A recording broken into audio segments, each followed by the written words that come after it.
Earn it, Daniel Whitmore said, sliding the check across the table with 2 fingers, the number at the bottom clean and deliberate, $0.00, like a verdict already decided before the trial had even begun. The laughter came first from his table, then from the one beside it, soft at first, then spreading, like people needed permission to find it funny. Crystal glasses caught the light. Silverware paused midair. Phones tilted just slightly, subtle enough to pretend they weren't recording, but angled just enough not to miss what might come next. Clara Bennett didn't look at the number. She didn't look at the money. She looked at the water glass to Daniel's right, the condensation slipping down its side, leaving a faint ring on the white linen. She reached out and moved it half an inch to the left, aligning it perfectly with the edge of the plate. Small, precise, intentional. You see, Daniel continued, leaning back in his chair, voice carrying just enough to reach the surrounding tables. I like to know who I'm dealing with. Intelligence, composure, value. It's all measurable, if you ask the right question. His watch caught the light as he lifted his wrist, a quiet reminder of everything he believed he controlled. Clara stood still, not rigid, not frozen, just still. The kind of stillness that didn't ask for attention, but somehow held it anyway. Someone at the bar chuckled. Another whispered something that ended in a smirk. The room had turned, slowly, into a stage, and she was standing in the center of it. Daniel leaned forward now, elbows resting lightly on the table, eyes sharp, interested. So here's the deal, he said. I ask you something simple. You answer correctly. Maybe you earn more than just a tip. You hesitate, or get it wrong. He tapped the receipt once. Well, I think we already know how that ends. A pause. Just long enough to feel like pressure. Just short enough to feel like control. Clara didn't respond. Not yet. Her eyes moved, not to him, but to the edge of the table, to the alignment of the fork, the knife, the quiet symmetry of everything in its place. 3 seconds. Maybe less. Maybe more. Time stretched differently when a room was waiting for someone to fail. Daniel smiled, sensing it. What's wrong? He said lightly. Not used to being put on the spot. Another ripple of laughter. Softer this time. Expectant. That's when she looked at him. Not up. Not down. Straight. Calm. Steady. And when she spoke, her voice wasn't loud. It didn't need to be. You're not testing my intelligence, she said. A beat. The room leaned in without realizing it. You're testing how comfortable you are being wrong in public. The words landed without force, but they didn't need force. They carried weight. Clean. Exact. Like something placed carefully, not thrown. The laughter stopped first. Then the movement. Then even the sound of ice settling in a glass somewhere behind them seemed too loud. Daniel's smile didn't disappear. It just didn't move. For the first time that evening, he didn't speak immediately. Clara reached for the check again, not to change the number, not to argue it, but simply to place it back in front of him, aligned perfectly with the edge of the table. Your order will be ready in a few minutes, she added, as if nothing unusual had happened at all. And just like that, the stage was gone. The room was still the same, but something had shifted. Quietly, completely. For a moment, Daniel Whitmore said nothing, and that silence carried more weight than any reaction he could have chosen. Around him, the room slowly remembered how to breathe, but no one returned to what they had been doing before. Conversations resumed in fragments. Unfinished sentences picked up with less certainty, as if everyone had just witnessed something they were not supposed to fully understand.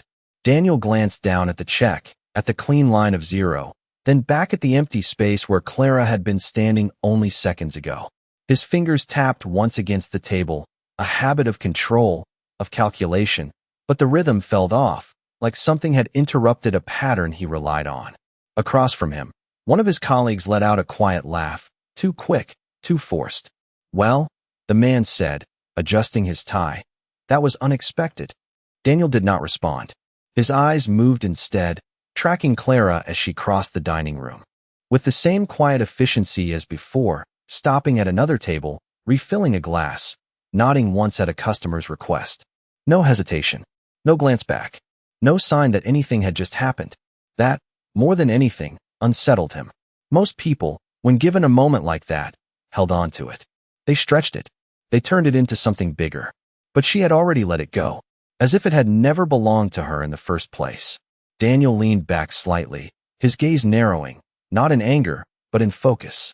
"Who is she?" he asked, not loudly, but clearly enough for the question to land across the table. A woman seated beside him shrugged.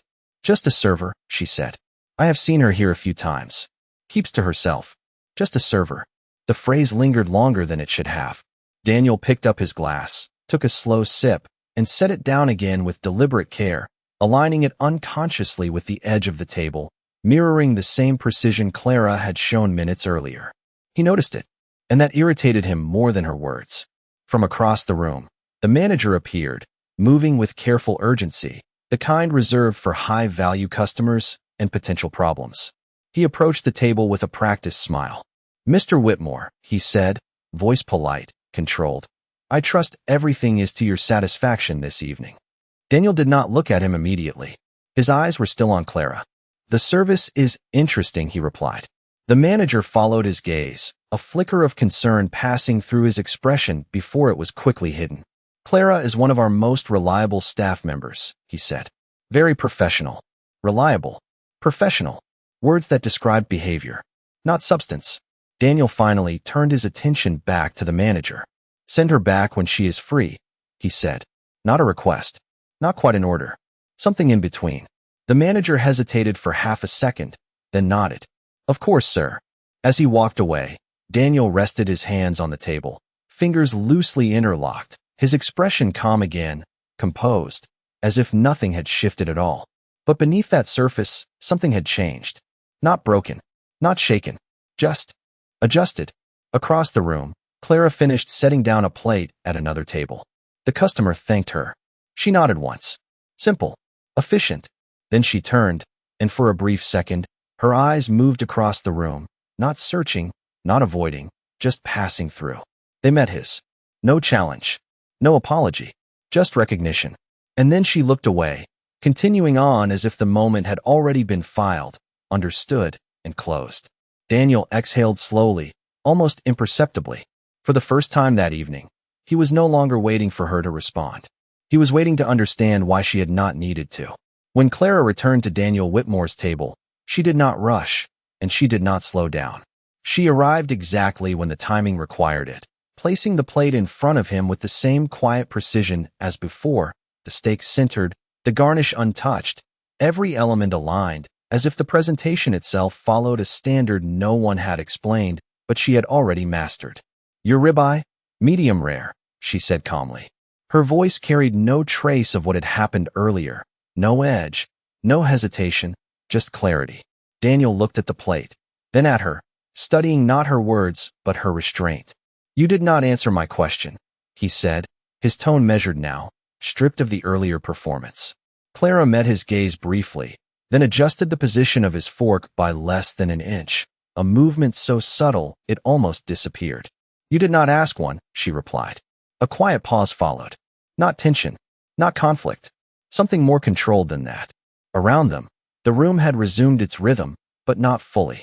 There was still a thread of attention woven into the background, people listening without appearing to, watching without turning their heads. Daniel leaned forward slightly. "Then let me be clear this time," he said. "What makes you think you can speak to me like that?" The question did not rise in volume, but it carried weight, the kind built from years of being answered without challenge. Clara did not respond immediately.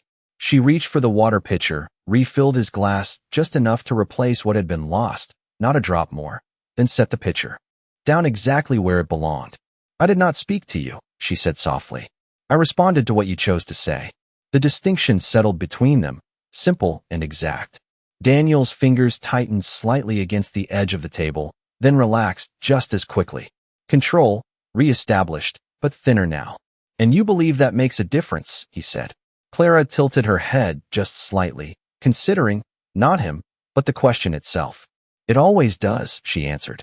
There was no challenge in her tone, no attempt to win, just a statement, placed where it could not be easily dismissed. Daniel let out a quiet breath through his nose, almost a laugh, but not quite. "You think this is about words," he said. "It is about position." Clara's eyes moved briefly across the table, to the check, still marked with 0, then back to him. "Position changes," she said. "Standards do not." The words landed with the same quiet certainty as before, But this time, Daniel did not look away.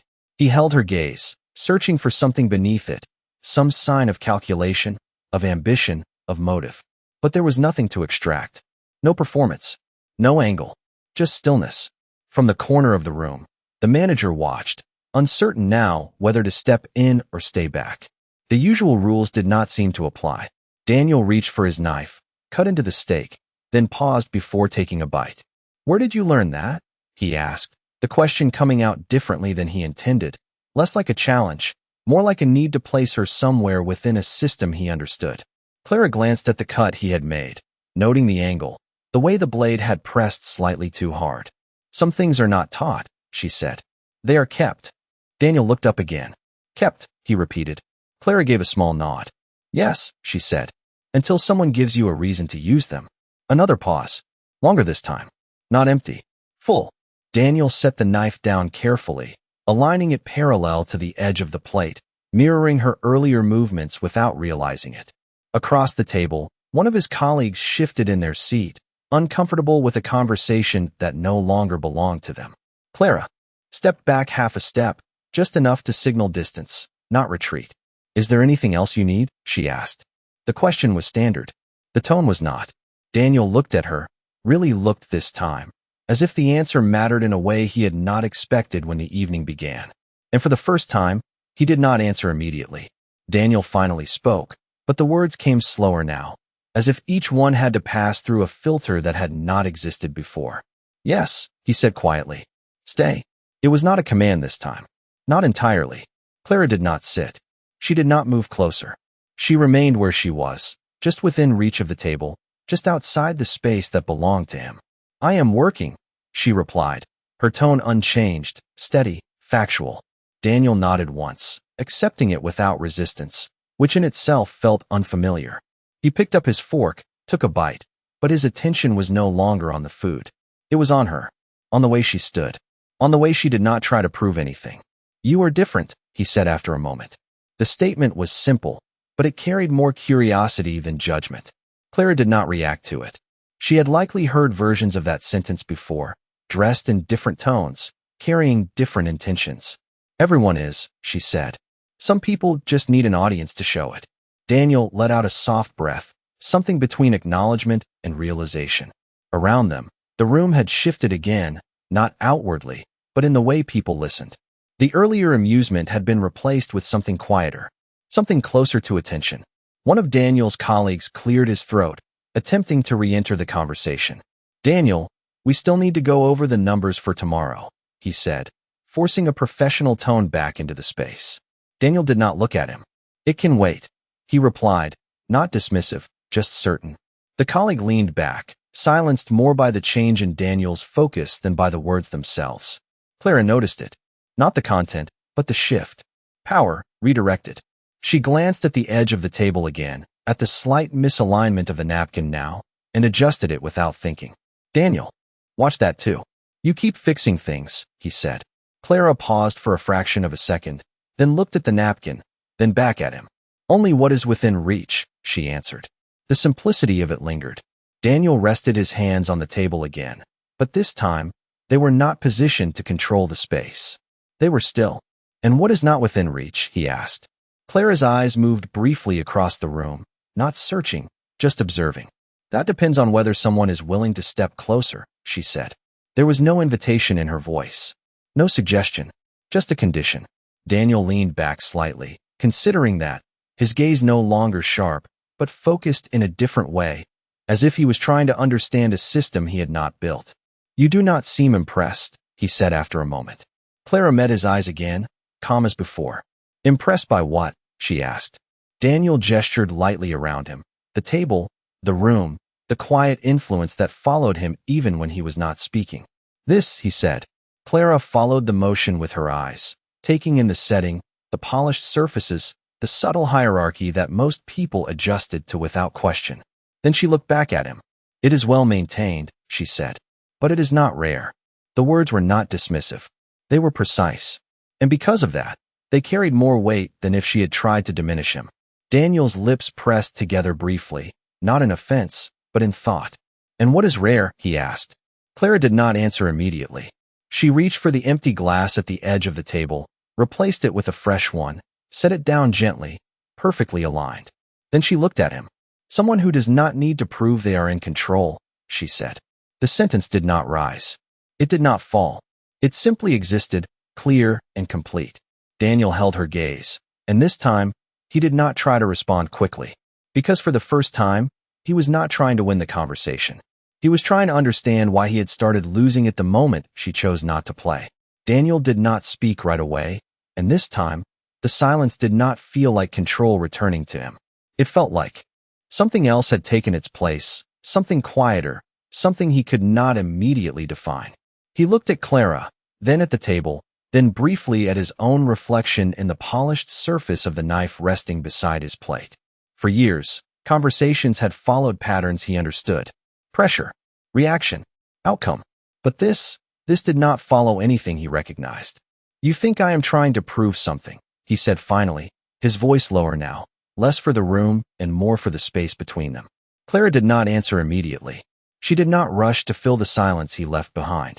Instead, she reached for the edge of the tablecloth, smoothing out a barely visible crease near the corner, her movements calm, unhurried, as if time itself adjusted to her pace instead of the other way around. "I think," she said softly, "you are used to people letting you."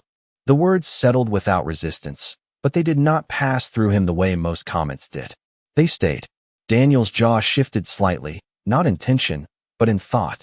Across the table, one of his colleagues shifted again, clearly uncomfortable now, no longer amused, no longer certain where to look. Another reached for their phone, not to record this time, but to avoid being part of it. The room had changed again, but this time, it was not about attention. It was about distance. Clara stepped back half a step, just enough to create space, not as an escape, but as a boundary. Daniel noticed that too. Everything about her seemed intentional, but never forced. "And if I did not let them?" he asked, his tone steady, but carrying a question he had not planned to ask when the night began. Clara looked at him, really looked this time, not at the suit, not at the watch, not at the presence that usually defined him in a room like this, but at something underneath all of that, something most people never reached because they stopped at the surface. "Then they would have to meet you," she said. "Not your position." The distinction was quiet, but it shifted something deeper than the conversation itself. Daniel leaned back slowly, exhaling through his nose, his fingers no longer tapping, no longer marking time or control, just resting. For a moment, he glanced around the room, at the people who had earlier laughed, at the ones who had followed his tone without thinking, at the subtle way they now avoided his gaze. It was not disrespect. It was something else, something closer to uncertainty. When his eyes returned to Clara, they held a different kind of focus, not sharper, but clearer. "You talk like someone who has nothing to lose," he said. Clara shook her head slightly, the smallest movement, but enough to correct the assumption. "No," she replied. "I talk like someone who already knows what matters." The words did not challenge him. They did not try to win anything. They simply removed the ground the earlier dynamic had been built on. Daniel picked up his glass, took a slow sip, then set it down again, this time not aligning it, not adjusting it, just placing it where it landed. A small shift, but real. "And what matters?" he asked. Clara glanced at the check once more, the zero still there, unchanged, untouched, then back at him. "Whether you leave a place better than how you found it," she said, "or just louder." The room did not react this time. No laughter, no whispers, just stillness. Because this time, the words were not for the room. They were for him. Daniel looked at the check again, then at her, and for the first time since the evening began, he did not see a server standing in front of him. He saw a line he had crossed without noticing, and someone who had quietly drawn it back into place without asking for permission. Daniel did not look away this time. He let her words remain where they were, without trying to reshape them, without trying to outpace them with something sharper or louder. For a man who had built his life on immediate responses, on decisive control, the restraint itself felt unfamiliar.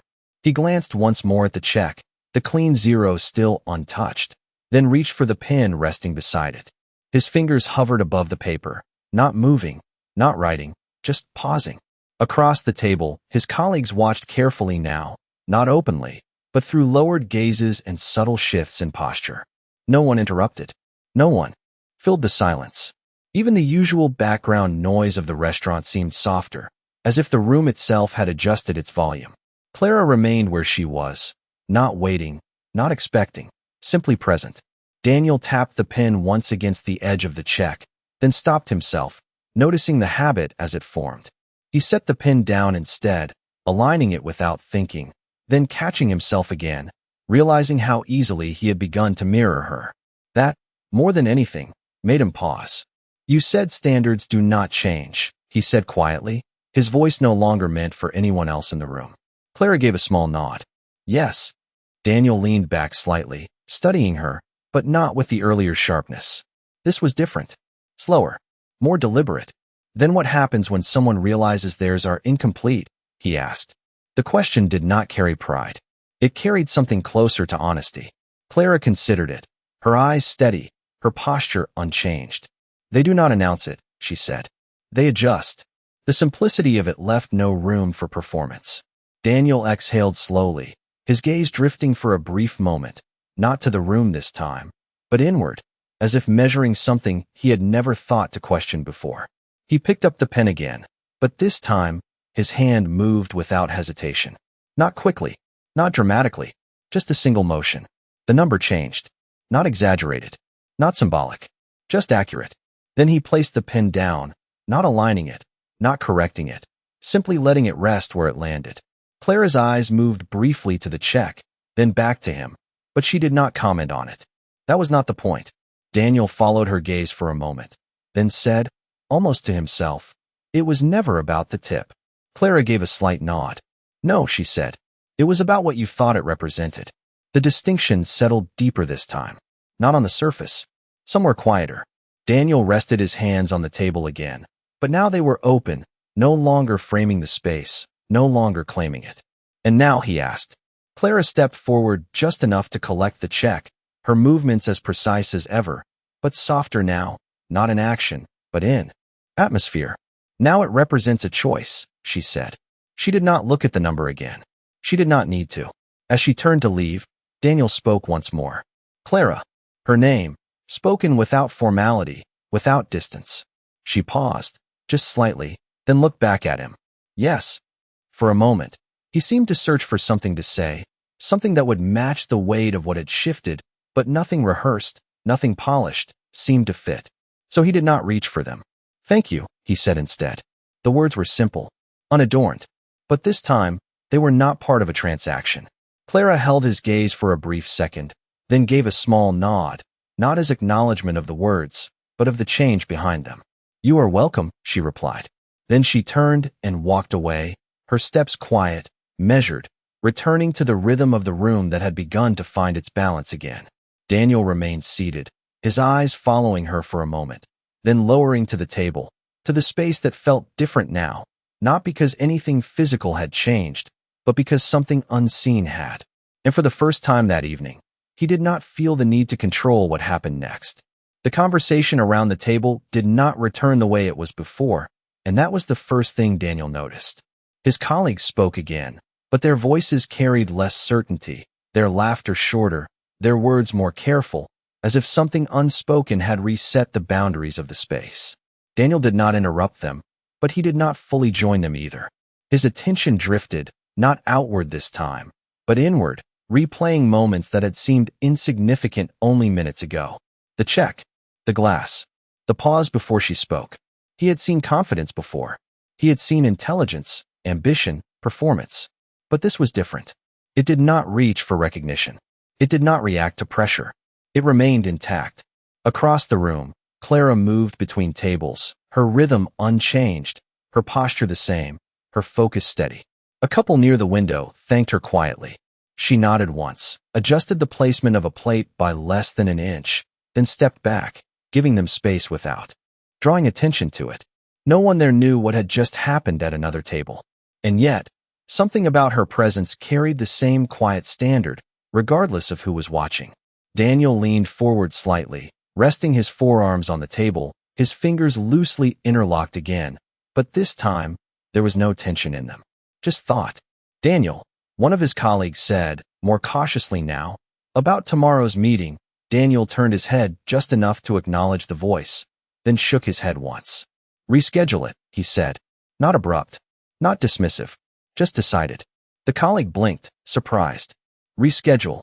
Daniel nodded, his gaze already shifting back across the room. Yes, move it to next week. There was a brief hesitation, then a quiet, of course, as the instruction was accepted without further question. That, too, felt different. Not the obedience. The reason behind it. Daniel pushed his chair back slightly, the movement smooth, unhurried, then stood. The action drew a few glances, subtle but noticeable. Normally, when he stood, it signaled transition, movement, control. This time, it did not carry the same weight. It was simply a choice. He adjusted his jacket, not out of habit, but out of awareness, then began to walk across the room. Not directly, not with urgency, just steadily. As he approached, Clara was placing a receipt on another table, thanking the guests with the same calm tone she had used all evening. When she turned, she saw him. She did not react. She did not pause longer than necessary. She simply acknowledged his presence with a small shift in her attention. Mr. Whitmore, she said. Not formal, not distant, just accurate. Daniel stopped a few feet away, leaving space between them, respecting the boundary she had set earlier without being told. Clara, he replied. A brief silence followed, but it did not carry tension. It carried clarity. I have a question, he said. She nodded slightly. All right. Daniel considered his words for a moment, choosing them more carefully than he was used to. If I had not stopped, he said, if I had continued the way I started tonight, would you have said anything different? Clara looked at him, not surprised by the question, not impressed by it, just present with it. No, she said. Daniel's brow shifted slightly. No. Clara gave a small shake of her head. You would have heard the same thing, she said. Just later. The answer settled without resistance. Daniel let out a quiet breath, a faint hint of a smile touching his expression, not out of amusement, but recognition. So this was inevitable, he said. Clara tilted her head slightly, considering the word. Not inevitable, she corrected gently. Just available. The distinction stayed with him longer than the conversation itself. Daniel nodded once, slowly, then stepped back half a step, mirroring her earlier movement, maintaining the balance she had introduced without realizing it. Then I am glad I asked sooner, he said. Clara did not respond with words. She simply gave a small nod, acknowledging the shift, not the statement. And in that quiet exchange, there was no longer a test, no longer a performance, no longer a need to prove anything. There was only understanding, simple and unspoken, settling into place like something that had been waiting there all along. Daniel did not leave immediately. That was the second thing he noticed about himself. Normally, his time moved forward with purpose, each minute accounted for, each interaction leading somewhere measurable. But now, he remained where he was, standing a few feet from Clara, not out of hesitation, but out of a quiet decision to not rush past something he did not fully understand yet. Around them, the restaurant had returned to its rhythm, but it no longer felt the same. Conversations flowed again, glasses clinked, servers moved between tables, but the earlier edge of performance had softened, as if the room itself had absorbed the shift and adjusted accordingly. Clara turned slightly, ready to move back into her work, but Daniel spoke again, not to stop her, just to continue the moment without forcing it. You said something earlier, he said, his tone even measured, about leaving a place better than you found it. Clara paused, just enough to acknowledge the reference, then looked back at him. Yes. Daniel glanced briefly around the room, taking in the subtle calm that had replaced the earlier tension. You think that is what happened here? He asked.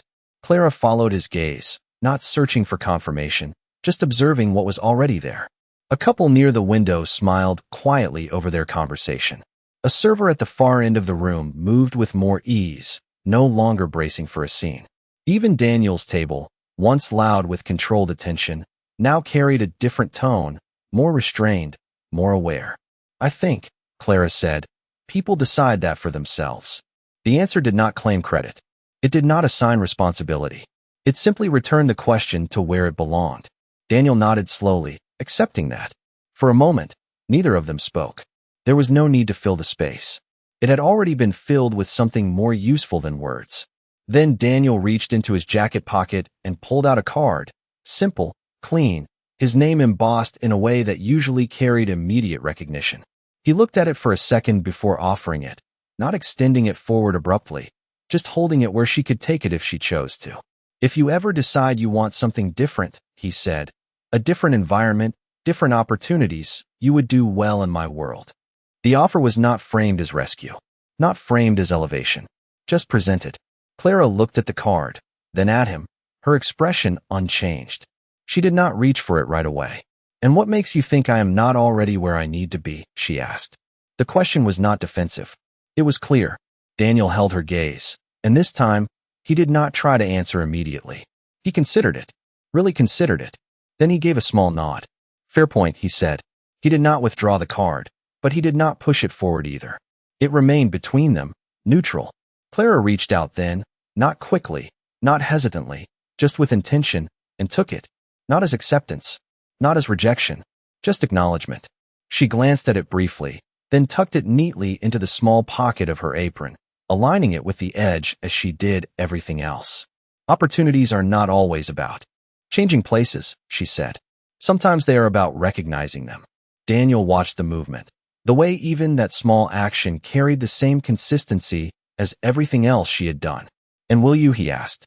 Clara met his eyes once more, calm, steady. "I already did," she said. The answer was quiet, but it closed something without ending it.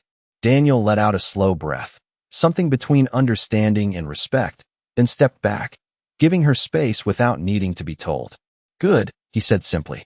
Clara gave a small nod, then turned, moving back into the flow of the room, her presence blending in again, but no longer unnoticed. Daniel remained where he was for a moment longer, then looked around the restaurant one last time, not as a place to control, but as a place to observe. And for the first time in a long time, he left without trying to leave an impression, because he understood that the most lasting ones were not the ones you forced, but the ones you earned in silence. The door closed behind Daniel Whitmore with a soft, controlled click, the kind of sound that usually marked the end of something important. But this time, it did not feel like an ending. It felt like a pause that would continue long after he stepped outside into the cool night air. For a moment, he stood there on the sidewalk, the city moving around him in its usual rhythm, headlights passing, distant conversations blending into a low hum. He did not reach for his phone. He did not call his driver immediately. Instead, he looked down at his hands, then at the reflection in the glass door behind him, as if seeing something slightly unfamiliar in the posture he carried. Inside, the restaurant continued as it always had. Plates moved. Orders were called. Conversations resumed their natural flow. And Clara Bennett remained part of that rhythm, not elevated, not singled out, just present within it, moving from table to table with the same quiet consistency. A new group had been seated at Daniel's table. The check was gone. The glasses replaced. The space reset as if nothing unusual had happened there at all. Clara approached the table briefly, adjusting the placement of the silverware, ensuring everything aligned before stepping back. The new guest smiled, unaware of the earlier shift that had passed through that same space. She nodded politely and moved on. In the small pocket of her apron, the card rested, untouched since she placed it there. It did not change the way she moved. It did not alter the way she spoke. It simply existed, like any other object, without demanding attention. Across the room, the manager watched her for a moment, then shook his head slightly, not in confusion, but in quiet acknowledgement. Some things did not need explanation. They only needed to be witnessed. Outside, Daniel finally reached for his phone, but instead of opening his usual calendar or messages, he paused, his thumb hovering over the screen. For the first time in a long time, he did not feel the urgency to fill the next hour, to schedule the next decision, to control what came next. He slipped the phone back into his pocket. A car pulled up to the curb, the driver stepping out, ready to open the door, but Daniel raised a hand slightly, signaling him to wait. He took one more look at the restaurant window, at the movement inside, at the figure of Clara passing through the frame without effort, without performance. Then he gave a small nod, not to her, not to anyone inside, but to the moment itself. When he finally stepped into the car, he did not speak right away. The door closed, the engine started, and the city began to move again around him. Inside the restaurant, Clara finished her shift an hour later. She untied her apron slowly, folded it neatly, and placed it in her locker. Her movements were the same as always. Measured, quiet, intentional. When she reached into the pocket, her fingers brushed against the card. She paused for a second, then took it out, looking at it under the soft overhead light. No reaction crossed her face. No sudden decision. She simply held it there, considering not what it offered, but what it represented. After a moment, she placed it back into her bag, aligning it carefully along the edge, just as she had done earlier. Then she closed the locker, turned off the light, and stepped out into the night. The air was cooler now, the street quieter, the noise of the city softened by distance. She walked forward without hesitation, her pace steady, her posture unchanged. Behind her, the restaurant lights dimmed slightly. Another day closing, another story dissolving into the background. And yet, something remained, not in the room, not in the objects, but in the space between two people who had briefly met without masks, without roles, and without needing to be anything more than who they were. Because in the end, it was never about who held the power in that moment. It was about who did not need to use it to be seen.